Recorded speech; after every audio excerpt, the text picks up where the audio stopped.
YouTube.com/Sal. Come and join us. Go subscribe now.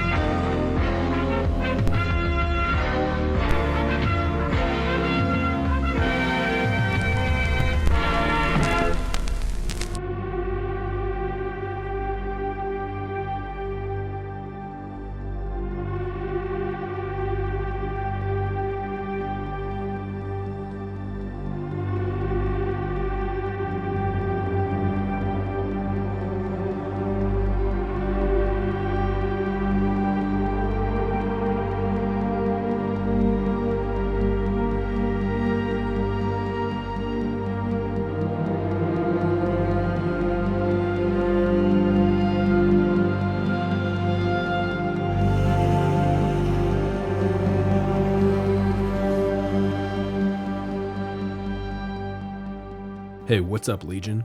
My name is Sal, and this is another expedition log. Get ready for an ExLog double header, where we're going to visit 2 malls in Virginia with incredibly different stories leading ultimately to their demise.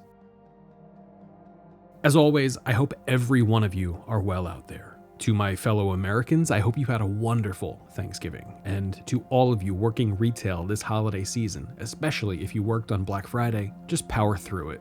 It'll be over in a month. Thanks especially to my patrons, elite explorers, super chatters, and everyone who's recently purchased merch from my website. I've still got a few signed photos and Eternal Dead Mall Leaf bookmarks for sale, so if you're looking to get a holiday gift for your friends or family, nothing says existential crisis like a living leaf from a dead or abandoned mall frozen for eternity inside a piece of plastic. Head over to salvatoreamadeo.com/merch to get yours now. Also, please make sure to follow me on my various social media outlets. You can find me on Instagram and Threads at Salvatore Amadeo, Blue Sky at quitestudios.com, and Facebook at Quite Studios. We also just surpassed 1,000 members on the Dead Mall Archives Facebook group, where you can share your own Dead Mall stories. But if you'd like to chat with me live, you can join my Discord server, home of DMod. Just go to discord.gg/dmod to join. For your consideration, I'd like you all to come take a walk with me through 2 malls today. First, we'll be touring the now partly demolished Charlottesville Fashion Square Mall. We closed the episode out with a video tour through the Danville Mall in Southern Virginia. But first, a word from our sponsors. Jonathan Frid as Barnabas Collins, helping us to transition from Halloween to Thanksgiving, the Magnavox Odyssey 2 game system, and a look at the 1987 Macy's Thanksgiving Day Parade with Willard Scott and an awkward Spider-Man. Enjoy.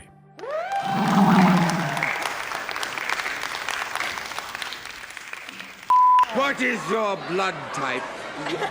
What is your blood type? I think it's O. Back to the hearse. Thanksgiving dinner, America. Is it better to sit or to save? At the Zaire nonstop sale starting 8 a.m. Thanksgiving Day.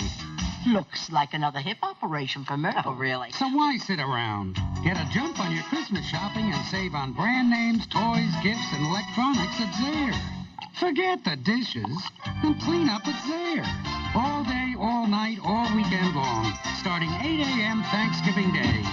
Be there. I am the Wizard of Odyssey, and I possess the key to create a video game challenge. The keyboard from Odyssey 2. You can type your name on the screen. What wizardry? Change grids or design whole new ones at will. Or play master strategy games like The Quest for the Rings or 50 other games. Believe me, the Odyssey 2 keyboard is the key to great The Macy's Thanksgiving Day Parade continues with our host, Willard Scott. We are back in a real Law and Order man here. Actor Patrick Swayze, he's got spiderweb rays coming out of his hands. He can cling to tall buildings, and he's looking for Octopus, the Green Goblin. Spider-Man, you know, is just a wimpy little guy named Peter Parker. He was bitten by a spider. Channel 4 wishes you and your family a very happy Thanksgiving.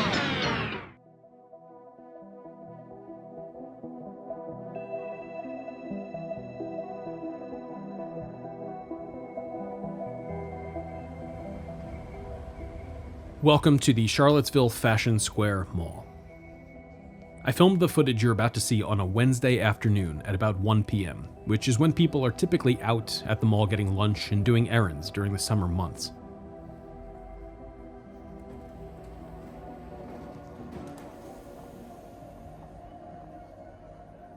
When I got here, there was actually quite a few people walking around inside the mall, despite its lack of stores and eateries. But how did this mall get to this point? Let's find out. Let's jump into the historical narrative. In the mid-1970s, it was announced that a new enclosed shopping mall was going to be constructed on US 29 North, just north of downtown Charlottesville, Virginia. Around this time, the downtown area had just seen the development of its own mall and parking structure on East Main Street. But the idea of destroying Charlottesville's natural beauty to build another shopping mall didn't sit right with the locals. On pages A4 and 5 of the Tuesday, December 28, 1976 edition of the Daily Progress newspaper, the editor published opinions of locals on what they thought of the mall being built. Their division was clear, and half of the locals lauded the prospect of creating new jobs and generating tax dollars for the area, but the other half was clearly disgusted. Cookie Petros was a teacher at the Greenbrier Elementary School who taught children about nature in the Greenbrier Park area. The new mall was to be built just north of this area on park land. Ms. Petros, worried for the future of her ecology clubs and nature trailers, said, quote, "I sincerely hope that, as a result of a misplaced fashion mall, the future lessons for these students will be about man's destructive effects upon nature," close quote. The article ends with a quote by President John F. Kennedy from Rufus W. Holsinger's book titled Charlottesville. Mr. Holsinger served as the photographer of record for Charlottesville in the early 1900s, and JFK's quote from this book was offered by Charlottesville local Jane Novacek, who was struggling to find her own words to adequately express her disgust over the proposed fashion mall. JFK writes, quote, "Both the natural beauty of the surrounding countryside and the man-made beauty of Charlottesville combine to weave a tapestry of American history of which few other towns or cities can boast," close quote. Ms. Novacek then concludes her opinion with, "Let's not sell this tapestry." So they sold the tapestry, and it was announced on December 19, 1978 that the Miller & Rhodes department store had signed a letter of intent with developer Leonard L. Farber to open a new store as one of 4 anchors for the upcoming fashion mall in Charlottesville on US 29. Construction began on what would be Farber's 34th shopping mall in April of 1979, with Richmond-based general contractor Taylor & Parrish at the helm. It's pretty common to see locals condemning the construction of new malls back in the 1970s, but for this mall in particular, original plans called for one of its anchors to be built just 25 feet from the road. This was a big point of contention in planning meetings, and the developers fought like crazy to keep their original plans intact because city officials wanted the developers to commit millions of dollars to enhancing the infrastructure and roads around their proposed mall. Ultimately, Leo Farber lost that battle and agreed to pay for part of the road work. Work would take about 1 year to complete, and on March 6, 1980, the Charlottesville Fashion Square Mall celebrated its grand opening and ribbon-cutting ceremony. By this time, Leo Farber had already constructed 33 malls from California to New York and even down in Puerto Rico. Charlottesville Fashion Square was Farber's 34th development and had 4 senior anchors at the time of opening. It had Sears, J.C. Penney, Miller & Rhodes, and a Leggett. Inline tenants included a Tom McAn, Radio Shack, Morrow's Hut House, Morrison's Cafeteria, Gordon's Jewelers, Casual Corner, and B. Dalton's. The 700,000 square foot Charlottesville Fashion Square would enjoy success through the 1980s, with marketing material suggesting that the mall had a catchment area of 7 to 8 counties, serving over 250,000 shoppers across Virginia. But by January of 1990, Miller & Rhodes had gone defunct after years of failure under parent company Allied Stores, and they closed their location here at the mall. The parcel would sit vacant for the better part of a year until a Stone & Thomas department store moved in 9 months later in November of 1990. On Thursday, May 30, 1996, it was reported that the mall was sold for an undisclosed amount to New York-based Shopping Center Associates, which was a venture owned by the Retail Property Trust.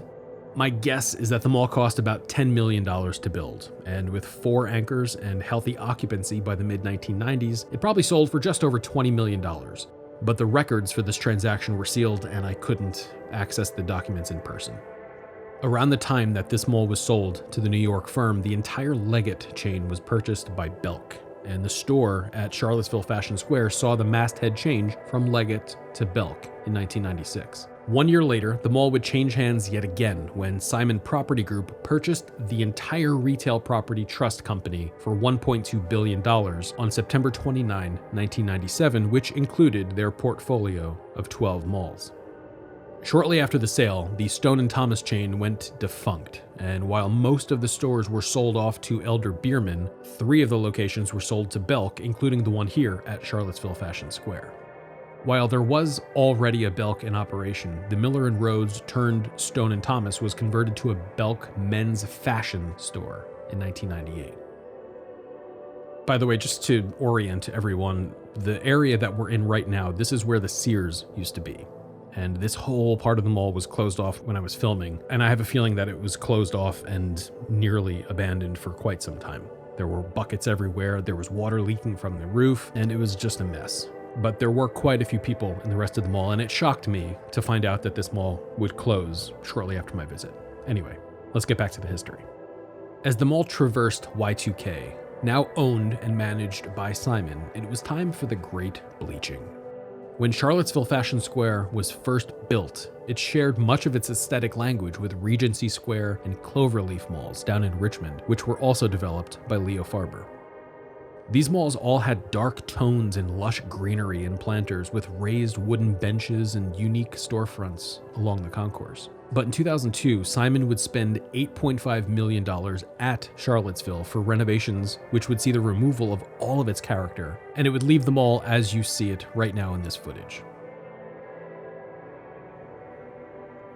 Just like most other malls in the late 2000s, Charlottesville would suffer a sizable decline in traffic as a direct result of the 2008 recession, but it would enter the 2010s with all of its anchors intact, minus a handful of stores that it lost over the years through the concourse. The mall was by no means dead at that time, but it was suffering, and it had fallen out of Simon's core property portfolio. As a matter of fact, there were quite a few Simon malls that were underperforming into the 2010s. So Simon decided to spin them off into a subsidiary called the Washington Prime Group, where they stuck all of their non-core Class B and C malls, including Charlottesville Fashion Square. So what's a real estate spin-off? I'll try to explain it here. Simon took a group of malls that they owned, mostly B and C class regional malls, and they placed these malls into a new company called Washington Prime, which instantly became a real company with real assets. Washington Prime inherited rent from these malls and all of their mortgages and debt, but that also gave them borrowing power from banks due to their inherited collateral. It wasn't like Simon gave Washington Prime a pile of cash to go to the mall with. These old malls were hurting Simon's balance sheet, and old malls need lots of maintenance to be profitable. So Simon did something called a spin-off, where they take those old, non-profitable malls off of their balance sheet and move them to a newly formed company, which they called Washington Prime. And Simon essentially just said, it's not our problem anymore. In the process, shareholders would get free Washington Prime stock, and their existing Simon shares would become instantly more valuable because with these old malls removed from Simon's balance sheet, the net cash flow and profit margins and average occupancy and sales per square foot were immediately enhanced with all of the dead weight excised. I hope that makes sense, because it's a concept that a lot of developers used back in that day. And it explains why Simon was able to continue getting loans for their most profitable malls to renovate them when they had so many that were dying in the process. And it also ties into the mall that we're going to be covering later in this episode, because Simon absolutely neglected a lot of the malls in their portfolio by just moving them to a new company and strategically abandoning them so that they could become more profitable. That was their method of abandonment and neglect. Keep that in mind. 1 year after Simon's spin-off to Washington Prime, in January of 2015, Washington Prime acquired Glimcher Realty Trust for $4.3 billion. Just to clarify this, that wasn't Simon's cash that they used to buy this. That was money that Washington Prime borrowed from multiple lenders using their own malls as collateral. I need to emphasize that by this point, Simon was completely hands-off from the Washington Prime properties. After Washington Prime acquired Glimcher, the company was renamed to WP Glimcher. But by June 20 of 2016, CEO Michael P. Glimcher resigned, and 3 months later, the company was renamed back to the Washington Prime Group. On December 28, 2018, Sears announced that their location at the Charlottesville Fashion Square would be closing, and after a brief liquidation, the store shuttered by March of 2019. Then COVID hit and closed virtually every mall on Earth for a few months. By mid-2020, malls reopened, but at Charlottesville, it was announced on August 20, 2020 that JCPenney would be closing later that year, and 3 months later, it was shuttered in November. By this time, the only major anchor presence at Charlottesville was Belk, who still had 2 separate stores operating as anchors, with one as a full-line store and the other as a men and home store. With all of the anchors but Belk having terminated their lease here at the mall, and a hemorrhagic exodus of inline tenants, not only was the Charlottesville Fashion Square terminal and no longer economically viable, but Washington Prime itself filed for Chapter 11 bankruptcy protection after defaulting on multiple loans in their portfolio, including Charlottesville.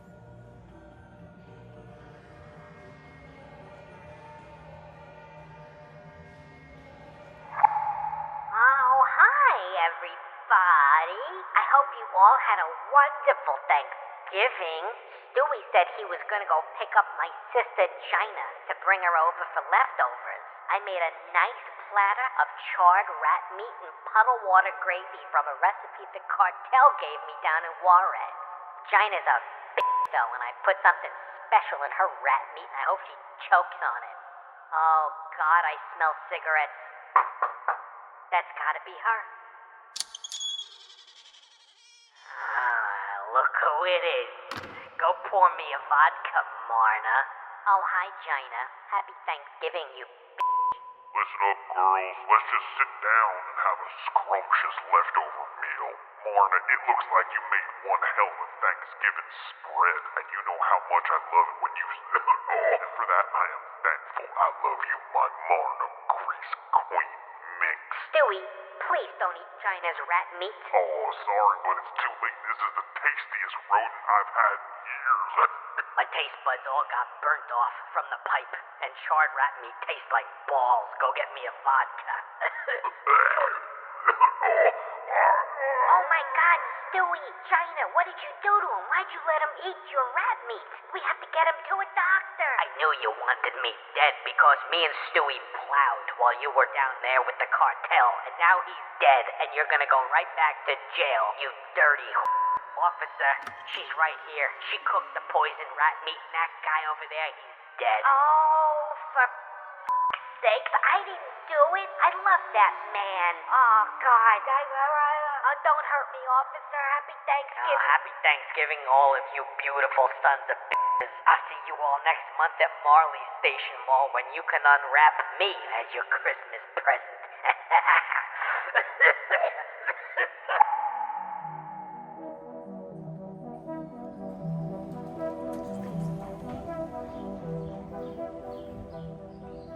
The mall went up for sale at a foreclosure auction on July 16, 2021 on the steps of the Albemarle County Courthouse, and it was sold for $20.2 million to the original bondholder. The bank essentially bought the mall back from Washington Prime. They brought in Jones Lang LaSalle to manage and lease the property, but it was already far too late. By 2022, local developer Richard Hewitt purchased the vacant JCPenney building for $4.5 million, and the Sears building was acquired for $1.762 million by the Home Depot Corporation. I showed up in June of 2024 to shoot the footage you've been watching. And 1 year later, by August 30 of 2025, Home Depot had opened a brand new store on the site of the now demolished Sears building. As for the rest of the mall, Belk remains open, and Albemarle County is leasing the old JCPenney from Richard Hewitt and using it as storage and office space for the county police department. The rest of the mall will inevitably be torn down, and my guess is that Home Depot is going to exercise development rights on their remaining owned tract of land for some sort of mixed-use property. If any of you hear news, please let me know down in the comments or hit me up on my social media or Discord. Links are down below. At this point in the episode, we're going to turn our focus to the Danville Mall, which is actually about a 2.5-hour drive south of Charlottesville. And these malls aren't related by proximity or market or really anything but the story. They're not owned by the same company, and they look nothing alike. I filmed these two malls in this episode on the same day, which is when I traveled down to North Carolina to film the Penrose Mall. I covered Penrose in my previous episode, ExLog 139, last month for my Halloween special, so please go check that out if you haven't seen it yet. But the Danville Mall is a dead mall with owners that almost take pride in the fact that they're able to keep the place open without having to find tenants to fill all of the vacancy along the concourse or find new anchors to fill these giant abandoned buildings at the mall. The two malls in this episode share a similar story in that the developer just gave up on the success of these places and actively neglected responsibility for managing and leasing the property, ultimately resulting in their individual deaths. While we saw Simon relinquish ownership of Charlottesville when the mall became too much of a liability, at Danville, we're going to see a story unfold where Hull Property Group consistently neglected to properly lease the mall, and instead chose to just put drywall up over every tenant stall that they couldn't or refused to lease. This blatant neglect has driven Danville Mall into a death spiral that I really don't think it can recover from. So let's get inside the mall and jump into the history.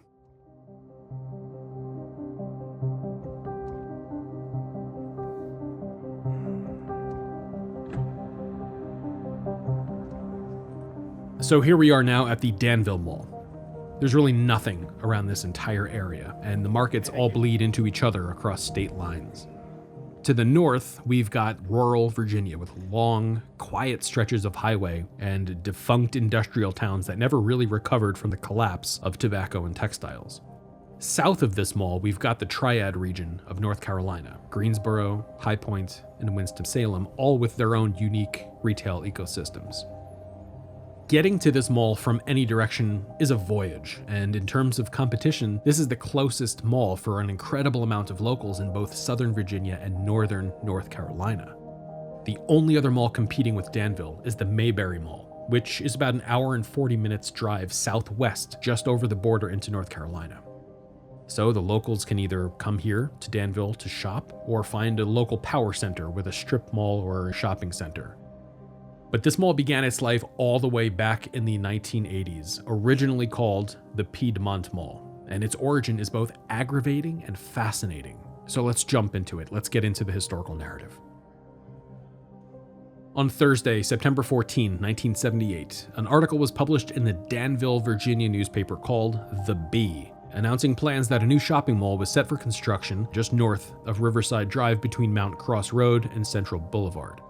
The new mall was to be built by developer John W. Daniel in a joint venture with the Philadelphia-based real estate firm of Strauss Greenberg and Company.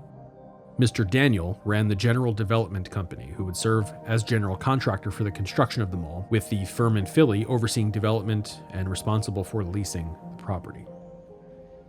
At the time, just like other malls developed in the late 70s and early 80s, the area surrounding the site for the mall was under constant development, and new roads being built were shoehorned into zoning agreements that would be paid for by both developers wanting to build on that land and through state and federal grants. The new mall was scheduled to cost between $45 and $50 million, with about $10 million of that required for road and infrastructure enhancements. Grading work to prepare the site for construction was expected to begin on October 1, 1978, but into 1979 there were still arguments on who's going to pay for all these new roads that surrounded the proposed mall. By July of 1979, Danville City Council passed a resolution asking the state to complete the mall's access roads before its originally scheduled opening in 1981 at a cost of $4.165 million. However, two potential anchor tenants for the mall made it known that they would ask Mr. Daniel and his associates to pay the interest accrued on their property if the roads weren't completed in time and until the roads were completed. So just as we're getting our first few looks around the mall here, I want you to take note of all of the abandoned empty storefronts that were covered up with drywall and tacky photos of either the history of Danville or advertisements for places that might not even exist anymore. I've seen something similar at Pittsburgh Mills, where they put all of the motivational quotes on the empty storefronts, but I'll touch on this a bit later in the episode, on the brazenness of mall management and their decision to do this. But let's get back to the history. After years of negotiation, zoning and financial struggles were overcome and work finally began on the mall, with a groundbreaking ceremony on the morning of Wednesday, December 22, 1982. Mr. Daniel secured funding through Industrial Development Revenue Bonds along with a $3.1 million Federal Urban Development Action Grant. And there was a $1.5 million utility bond issued by the city of Danville for public improvements at the mall site. After about a year and a half of work, the 600,000 square foot Piedmont Mall opened on August 1, 1984 at a cost of $21.6 million. Serving as senior anchors were a Belk Leggett, JCPenney, and a Hills Discount department store. There was also a Globman's department store as junior anchor. Globman's was a local chain that started in Martinsville, Virginia in 1915, which had expanded into a few malls by the 1980s. So this mall was built in Danville, Virginia, but why was it called the Piedmont Mall when it was first constructed? The Piedmont region is an area that lies between the Appalachian Mountains and the Atlantic Ocean, and it extends all the way from North Jersey down to Alabama. But this mall was built in a region where nearly a quarter of the entire Piedmont region is represented. So I think it was pretty appropriate to call this the Piedmont Mall, because the traffic is being pulled from markets in the Piedmont Triad region of North Carolina, along with the Piedmont region in Southern Virginia. So I do think it was a pretty appropriate name for this mall when it was first built. In 1984, there were over 90 inline tenants at the Piedmont Mall, comprised of America's finest retail establishments and an array of international eateries. The mall was built as one long two-story concourse lined with Italian tile floors and illuminated by sparkling geodesic domes that sent sunlight everywhere. The ceiling under the second floor walkway had wooden slats running the length of the concourse, all pointed towards the center court, which featured a glass-enclosed elevator. The Piedmont Mall was designed by architectural firm Dellinger Lee Associates of Charlotte, North Carolina. In all of my ExLogs and historical narrative, I try my best to illustrate what each of these malls looked like back when they were first built, because most of the time when I get to them, they've been renovated, and the sins committed by the Hull Property Group in their aesthetic choices are really on full blast down here on the first floor, with the terrible carpet and all of the drywall and tacky photos on the empty spaces. I'm really not a fan of what Simon does to malls and their bleaching efforts, but what Hull does to malls is the equivalent of my grandmother putting a plastic cover on an already disgusting looking couch. Tell me that this isn't just horrible. This is such a crime, and I wish they would stop doing this. I wish somebody would take the bank account away from Hull. Oh, this is just terrible. Hull, if you hear me right now, you gotta stop this. Go look at some old school malls and redevelop them back to the way they used to look. You're not doing yourself any favors here. Oh my God. Hull Property Group. Anyway. Mr. Daniel had plans to bring a fourth senior anchor to the mall, and he had his eye on Sears, but there was already a long-standing Sears store about 10 minutes away at the corner of Patton and Ridge Street, just south across the Dan River. That Sears opened in 1956, and it was classed as a mid-sized B store. But Joe Sears, unrelated to the Sears family, he was general manager of that store, and he did say that he was looking to move the store and his employees to a larger A-size, ultra-modern layout at this new mall, but he would only do it when the time was right. Into the 1990s, Piedmont Mall was humbly serving its local community, enjoying the honeymoon phase that all new malls saw in their first 10 to 20 years. But in 1991, the entire Globman's chain shuttered after 76 years. The company released a statement claiming that, quote, consumer demand has substantially eroded and the downward trend may continue, close quote. Officials with Globmans did make sure to state that their creditors would be paid in full and that existing employees at their 3 remaining stores would be placed in other jobs by way of the Virginia Employment Commission. That's one of the classiest exits I've seen from any company that I've covered in my entire series. The space that was used by Globmans was absorbed by Belk Leggett. Then by the mid-1990s, Joe Sears had come to his senses and decided to move his nearby standalone Sears to the Piedmont Mall. A 4th anchor space was newly constructed at the mall's north entrance, and the new Piedmont Mall Sears had its grand opening on November 8, 1995. As the new Sears was being constructed at Piedmont Mall, Mr. Daniel and his associates took the opportunity to find a new buyer and profit off the new growth and healthy occupancy. Shortly after the Sears opened, the mall was sold to Chicago, Illinois-based General Growth Properties for about $50 million, with the sale closing in late December of 1995. A few years later, the Massachusetts-based Hills Stores chain was purchased by Connecticut-based Ames on December 31, 1998 for $330 million. By October of 1999, the Hills at Piedmont Mall had been converted to an Ames, and the mall was poised to straddle into the new millennium with nearly full occupancy and all anchors intact. While the mall did successfully make it through Y2K without any scars, its problems would begin in the early 2000s, starting with its newest anchor.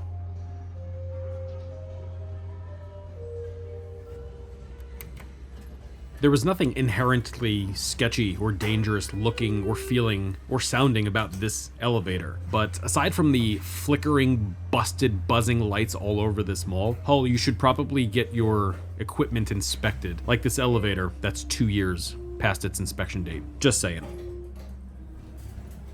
And there's another busted, buzzing, broken bulb. You gotta get it together, Hull. This is embarrassing. General Growth Properties, or GGP, placed an incredible amount of faith in that Hills turned Ames, and they announced a new Regal cinema that would open in the top floor of the Ames building, which absolutely would have brought tons of traffic to the mall. Ultimately, though, the plans died out and the mall never got its cinema. But then Ames filed for Chapter 11 bankruptcy protection in early 2001, and a bankruptcy court ordered the company to close 47 stores by way of various debt-collecting mechanisms. One of these stores was the Piedmont Mall location, which closed by the end of October 2001 after a 2-week liquidation. The Hills turned Ames building would sit vacant for a few years until 2005, when the first Boscov's store in the state of Virginia opened at the Piedmont Mall on Saturday, November 5, 2005. To celebrate Boscov's introduction to the Old Dominion, there was a gala held 2 days before the doors opened to the public, where Mickey Rooney and his wife Jan performed a vaudeville act in the new Piedmont Mall Boscov's Community Auditorium. It turns out, though, that the Hills turned Ames anchor space was haunted or cursed or something. Succumbing to the same fate as its predecessors, Boscov's would enter Chapter 11 bankruptcy itself and close 10 of its 49 stores to restructure debt and pay their bills. As a result, the Boscov's at Piedmont Mall closed in late 2008, but the Boscov's company was saved at the last minute when Al Boscov came out of retirement to rally investors and raise enough capital to pay off all of their debtors. So, taking a note from Simon's page, GGP decided that it was time to unload their bad debt and find buyers for their worst properties, while simultaneously filing the largest Chapter 11 bankruptcy protection suit in US history, with $27 billion of debt owed. The difference between GGP and Simon, though, is that Simon paid their bills and was able to create a new shell company to offload their non-core portfolio into, while GGP had an entire portfolio of 200 at-risk dead mall mortgages that banks were looking to seize. GGP systematically sold off their worst-performing malls and found a buyer for the Piedmont Mall in Augusta, Georgia-based Hull Story Gibson, who paid $11 million for the property, with the sale closing in late March of 2012. In 2013, Hull Story Gibson kicked off a multi-million-dollar renovation at the Piedmont Mall, which would herald the removal of everything that gave the mall a visual identity, and resulted in how the mall looks today in the footage you're watching right now. The renovations were completed by late 2013, and the mall was formally renamed to the Danville Mall. Okay, I just want to say that the guy was just in here cleaning this bathroom, and it's spotless. So far, this whole mall, I'm giving like a perfect cleanliness score. There's no garbage on the ground. There's no stains on the forsaken carpet. Overall cleanliness score has gotta be like a 9. Great job, Hull. No, Hull, it's not a 9. In-camera Sal is nuts. He doesn't know what he's talking about. Just cleaning the mall doesn't absolve you from all of the horrors that you've done to this place. Just the fact that you installed this carpet, we're gonna take you down from a 9 to a 0.3. Just looking at this carpet while recording this voiceover has completely derailed my train of thought. I think I was talking about how Hull Story Gibson was rebranded and renamed to just Hull. I think that's where we left off. Let's get back to that. By 2014, the company reorganized and rebranded to now be called the Hull Property Group. This is the point in our narrative where the stories of Charlottesville Fashion Square and Danville malls converge. And just as Simon abandoned responsibility in Charlottesville by spinning it off to Washington Prime, Hull would similarly avoid responsibility for leasing by purposefully boarding up all of the vacancies here at Danville Mall with drywall and make zero effort to lease out these stalls. Danville Mall actually released a video on their YouTube channel for the 2013 ribbon cutting, and they also put 2 videos out showing these renovations, and it's one of the most depressing things I've ever seen. They seem proud to have come up with the idea of just boarding up these empty stalls. It's really sad. First, I want to introduce Alan Reynolds, who is our Director of Mall Operations for Hull Story Gibson Company, the owners of the mall. Yeah, we are very excited to be here.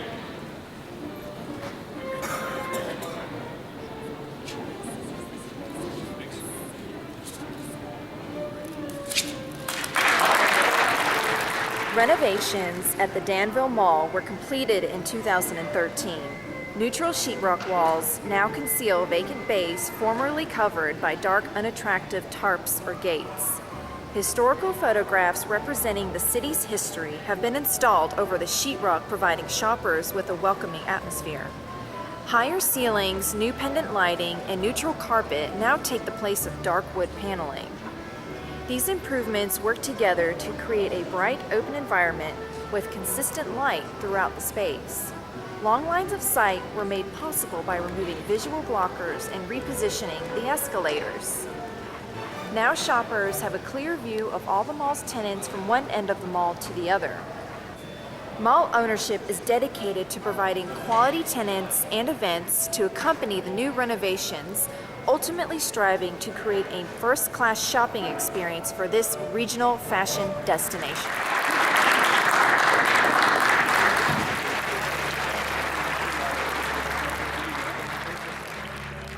Into the mid-2010s, Danville Mall had attained 4 of the 6 Hull Infinity Stones. There were endless and lifeless pastels in beige and gray. There was a soulless carpet from wall to wall. They had drywall covering their failures to tenant properly, and there was even a new name for the mall where Hull couldn't think of anything better than to just name it after the city the mall was built in. By November of 2015, Danville Mall had collected Hull Infinity Stone number 5 when a Dunham's Sports opened in the lower level of the Hills-turned-Ames-turned-Boscov's cursed structure, completely abandoning efforts of finding a full national retailer to anchor the mall. A few years after this, Sears would close in August of 2018, and then the mall would temporarily close to the pandemic. When it reopened, JCPenney announced its departure from the mall and shuttered in October of 2020, giving Danville Mall its 6th and final Hull Infinity Stone, one senior anchor that was split into 2 separate stores to sustain the entire mall in perpetuity, and its death is inevitable. Danville Mall is a classic example of a developmental push where investors believed that the region was about to explode with growth. The mall was built when textile factories were still running, when tobacco money was still flowing, and Mr. Daniel bet big on the fact that these industries would carry the success of his mall forever. The problem is that the growth never came. The factories closed, the jobs disappeared, and families just moved out. But the bigger problem is that Hull refused to take responsibility for managing and leasing the mall property, and because of this, they signed the death certificate for Danville Mall while it's still open, and it's only a matter of time before this place closes under Hull's failed leadership. I showed up in 2024 to film the footage that you just saw, and at first glance, the mall looks like it's doing just fine. But that's what Hull does. That's the masquerade that Hull pulls over the eyes of their investors and shoppers alike.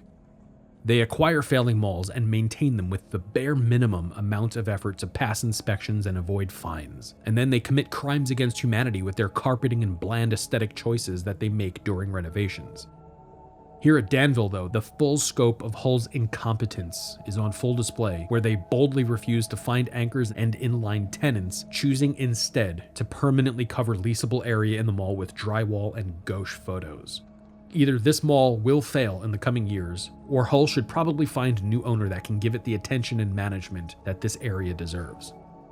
If anyone out there local to Danville hears of news for this mall, please let me know on my social media, down in the comments, or on my Discord server.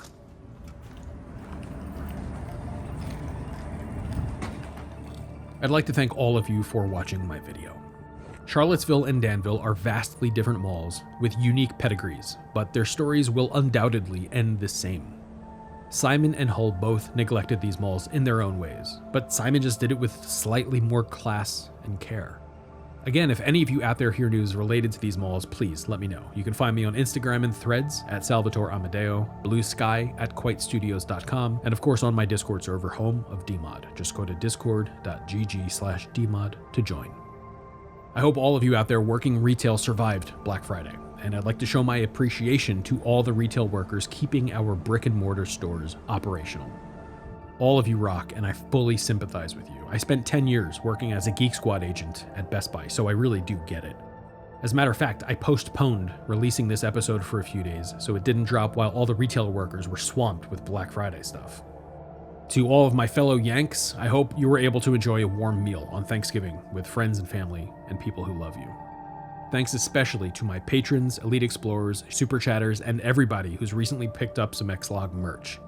There's still some stuff available from Exhibit 1, and as soon as it's gone, I'll be refreshing the site with new offerings and not re-releasing old stuff. You can check out what I still have for sale at salvatoreamadeo.com/merch. This ExLog is the penultimate episode in both my Virginia Home Mall's DC Metro tour and of ExLog Phase 8. It's been a blast filming everything around my new home, but after my next episode, it's going to be time to start digging into my vast backlog of dead and abandoned malls.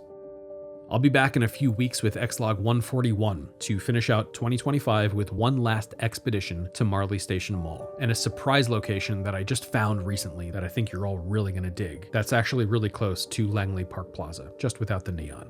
But until then, please stay safe out there, Legion. Take care of yourselves, eat some Thanksgiving leftovers, and have a fantastic day.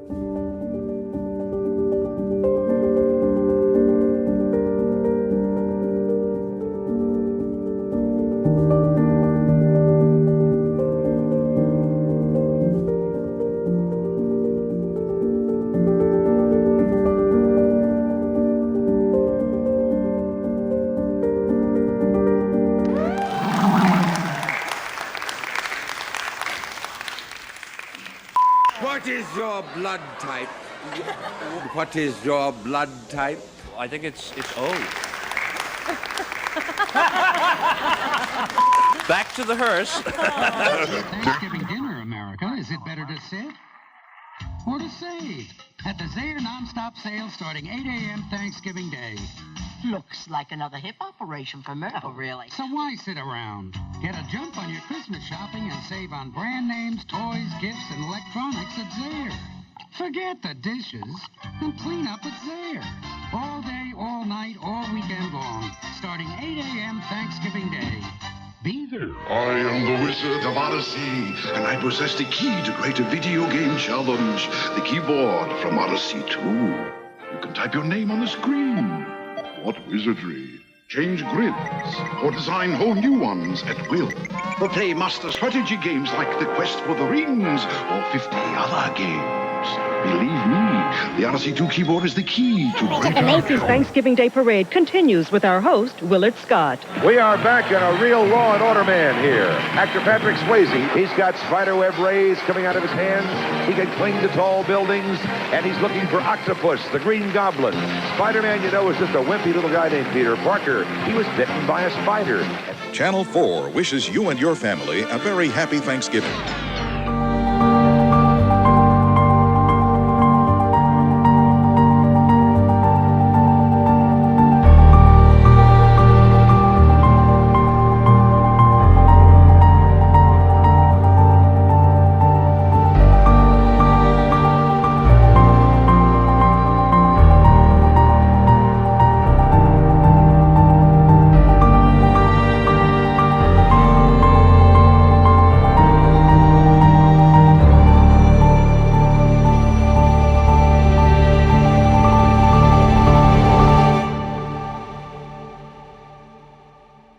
Mm-hmm.